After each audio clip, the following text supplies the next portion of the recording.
Assalamualaikum warahmatullahi wabarakatuh. Tuh ingin mempresentasikan hasil proyek kami yang berjudul perancangan sistem antrian berbasis web. Nah, kelompoknya sendiri ada saya sendiri, Restubi Finansyah, ada Dadan Ibrahim, ada Fazarianto, ada Muhammad Faisal Hamdi, dan Sona Jiansah.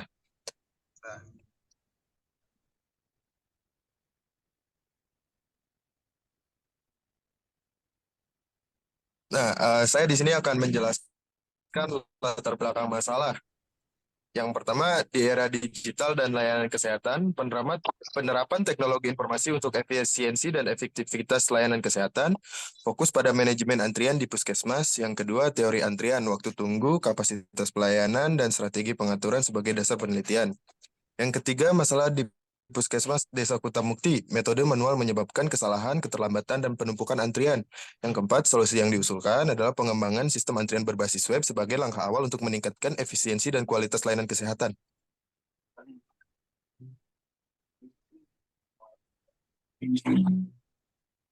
Uh, Selanjutnya ada identifikasi masalah, batasan, tujuan, dan manfaat penelitian. Yang pertama, identifikasi masalah. Apakah antrian manual meningkatkan waktu tunggu pasien? Yang kedua, bagaimana keputusan pasien terhadap antrian saat ini? Yang ketiga, apakah sistem antrian berbasis web meningkatkan efisiensi? Yang keempat, bagaimana dampaknya pada produktivitas staf? Yang kelima, apakah sistem ini membantu memprediksi dan mengelola lonjakan pasien? Selanjutnya, batasan masalah. Permasalahan yang bisa diselesaikan adalah mengurangi waktu tunggu pasien, meningkatkan efisiensi pengelolaan antrian, dan menyediakan pengalaman pengguna yang lebih baik. Selanjutnya, permasalahan yang tidak bisa diselesaikan antara lain adalah infrastruktur fisik yang terbatas, lalu perubahan kebijakan kesehatan. Nah, tujuan penelitian ini sendiri merancang dan mengimplementasikan sistem antrian berbasis web untuk mengurangi waktu tunggu pasien, meningkatkan pengalaman pengguna, dan memperbaiki manajemen antrian. Yang terakhir, manfaat penelitian ini sendiri bagi bidang disiplin ilmu adalah kontribusi dalam pengembangan TI kesehatan.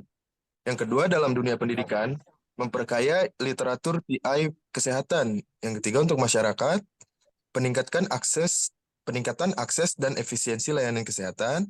Untuk institusi pendidikan sendiri adalah prestasi dan apresiasi bagi STEMIC Horizon. Yang terakhir, bagi kita sendiri menulis, yaitu dan ini adalah Gantt chart atau rencana awal pelaksanaan penelitian dan lokasi tempat penelitian. Penelitian kita sendiri pertama berawal di bulan Maret sampai sekarang di bulan Juni masih berlanjut. Nanti bakal diupdate lebih lagi, tapi sampai saat ini baru sudah beres sampai sini.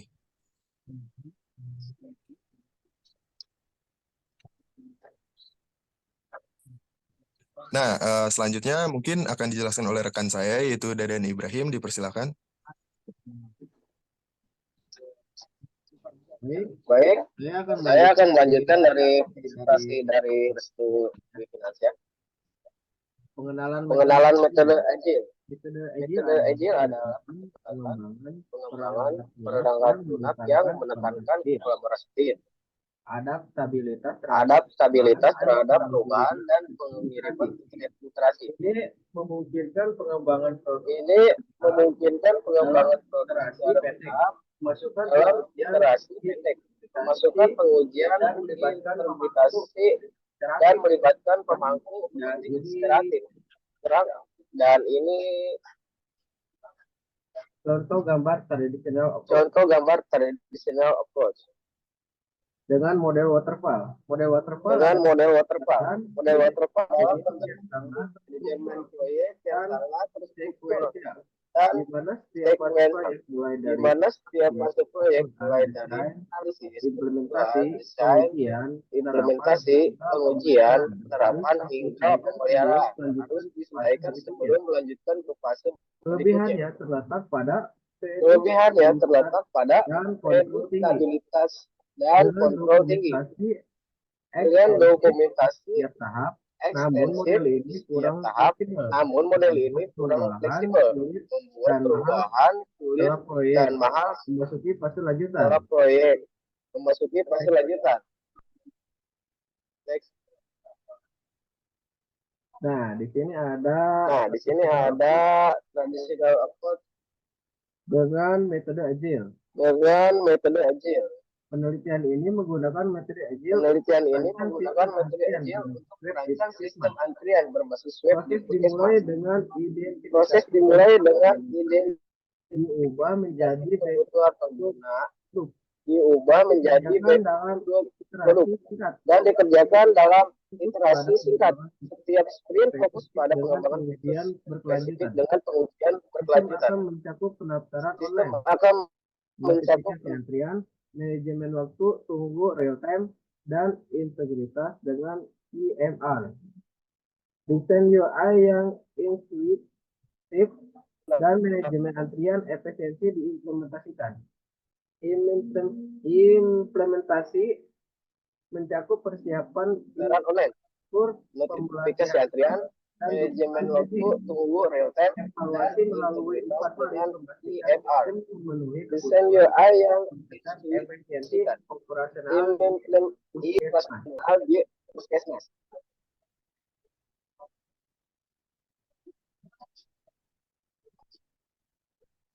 Analisis desain sistem.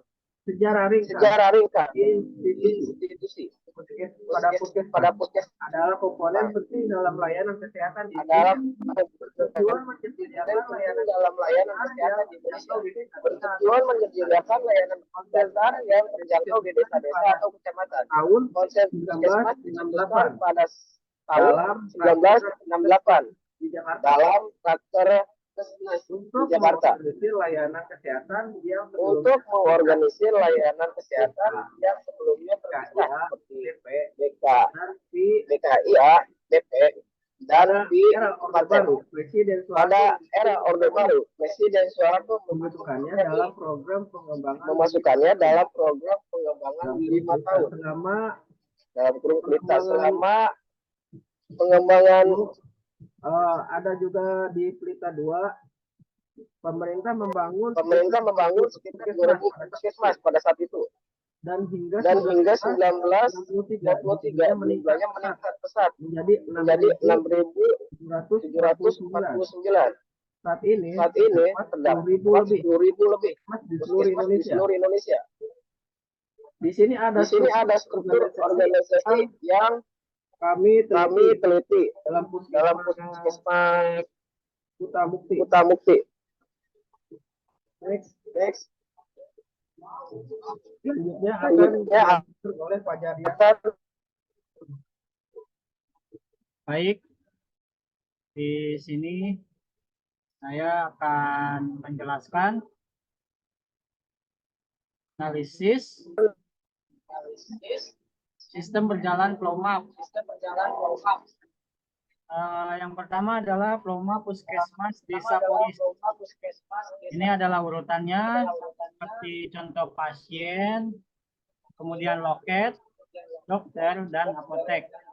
Kita bisa mulai dari pendaftaran pasien, kemudian meminta data diri, KTP atau KK, kemudian kembali lagi ke loket dan mencatat rekam medis, kemudian rekam medis pasien, mencatat antrian pasien, kemudian rekam medis pasien, jalur dokter, kemudian ke daftar antrian, memeriksa pasien dan mencatat pasien, kemudian rekam medis simpan, kemudian akan diberi resep obat, kemudian resep obat kembali lagi ke daftar antrian dan memasuki apotek, diberi resep obat, kemudian apotek menetapkan resep obat dan selesai.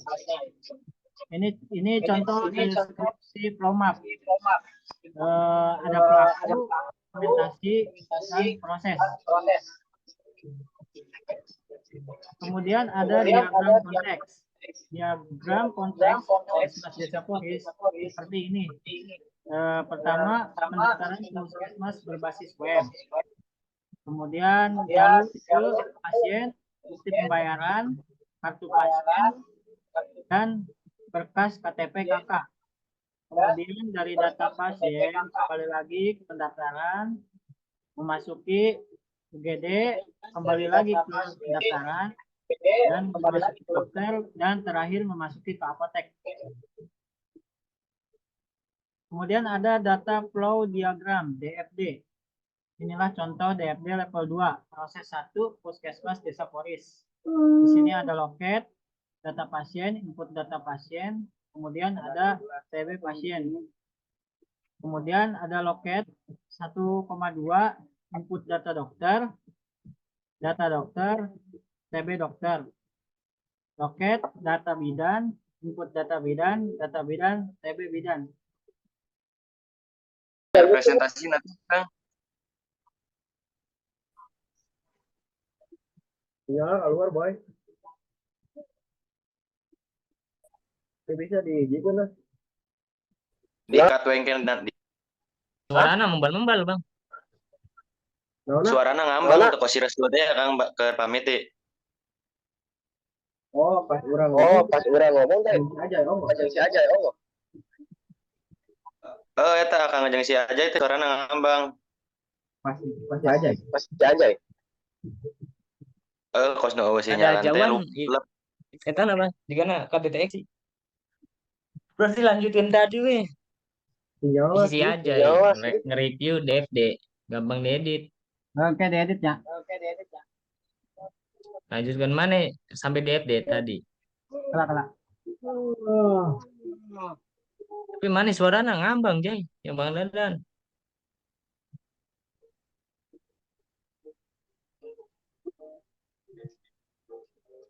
Tapi jelas jika nama presentasi online game mah kesalahan mah masih dihampurakan ya jika nama nu benar-benar eta mah kayak meureun presentasi isu kan Selasa itu mah ayatnya gitu. Itu mah Mulai. gitu. nah gitu bener Kang. Jadi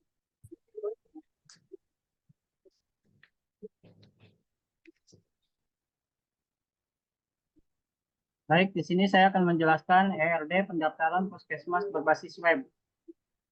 Inilah adalah contoh ERD dari obat. Pertama adalah mendaftar pada loket, pada pasien, kemudian ke loket, pada petugas, nama petugas, alamat petugas, kemudian ke pasien, memeriksa medis, kemudian resep, kode obat, kode pemeriksaan, kemudian dokter, kode dokter, nama dokter, jenis dokter, kemudian mempunyai kode obat, kode pasien, dan terakhir obat, nama obat, jenis obat, kode obat. Baik, yang selanjutnya akan dibacakan oleh Muhammad Faisal.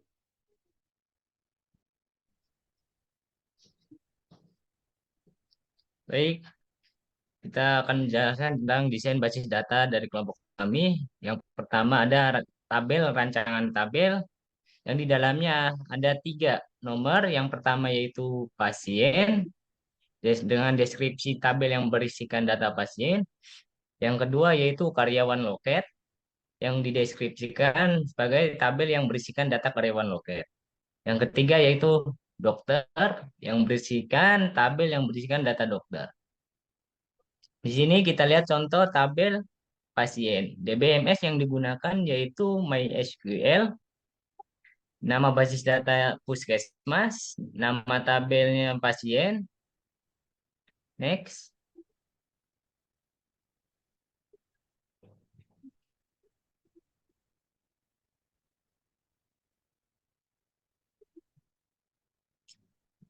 Di sini tabel yang kedua yaitu tabel karyawan loket.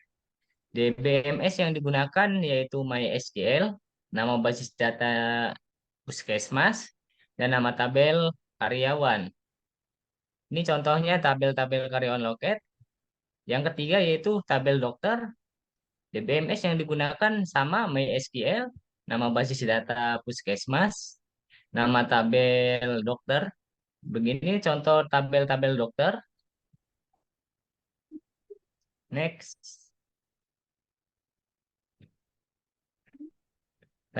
Lanjut ke desain basis data. Inilah contoh desain basis data dari kelompok kami. Yang pertama kita mulai, lalu masuk ke web.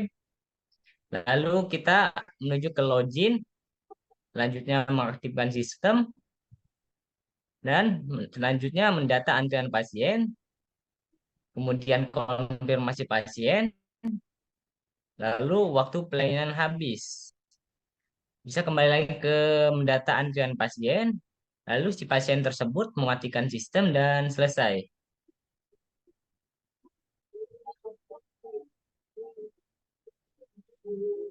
Next. Inilah contoh desain kelompok kami. Ini adalah desain tentang login, dan yang sampingnya yaitu desain tentang web yang akan kami gunakan untuk mendata pasien yang akan berkunjung ke Puskesmas Desa Kutamukti. Next.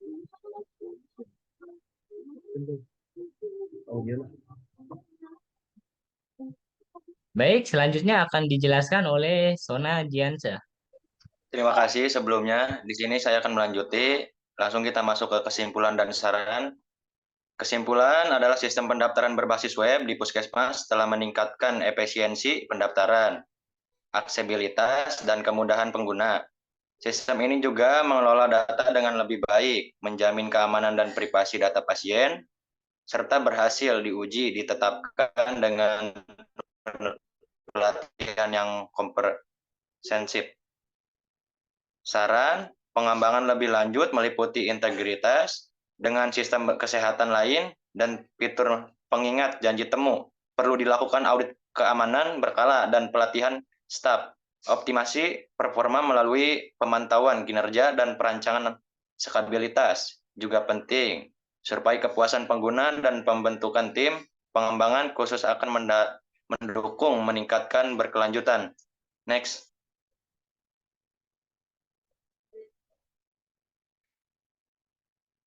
Nah, di sini ada lampiran foto dokumentasi observasi pertama dan kedua kami. Next.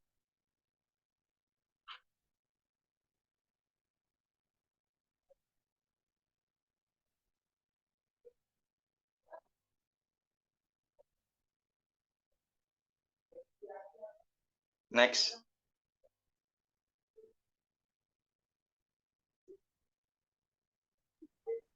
Baik, dari kelompok kami sekian. Mohon maaf jika ada salah-salah kata ataupun perbuatan. Terima kasih telah menyaksikan dan selamat malam.